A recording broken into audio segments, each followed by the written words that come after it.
So I love this picture on this slide because out of all of the theories so far, I think I understood or I got most the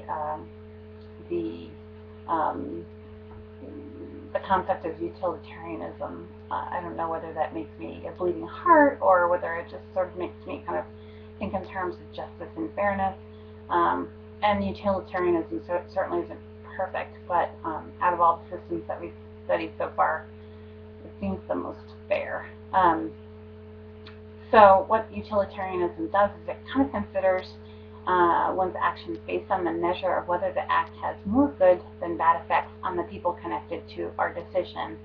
In the case of hacking into Harvard, this didn't really have a great effect for a great number of people. It had a very limited positive effect for a limited number of people who hacked in and maybe found out the positive news that they had gotten in. Yay! Great! In the long term, however, it had negative effects because those same folks found out that, well, in certain cases anyway, that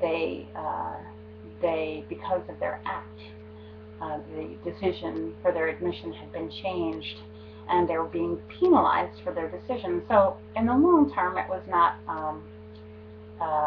considered morally right by a utilitarianism perspective because again, the utilitarians say that an act must either increase the pleasure or minimize the pain of an act, and in this case it did neither, and the long term should be considered. And again, the long term was not considered.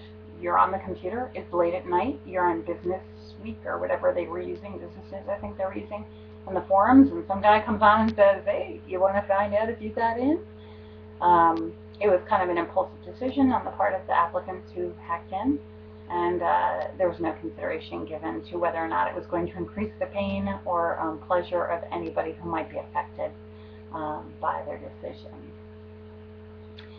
So, to wrap that up, it also did not bring the maximum amount of pleasure to everyone involved because, again, only a few of the folks knew of the method to get the early results. So that was another key that I thought about, that only a few people knew how to use the hacking system to get in. And so of all the applicants in the system, only a very few got any benefit from the act.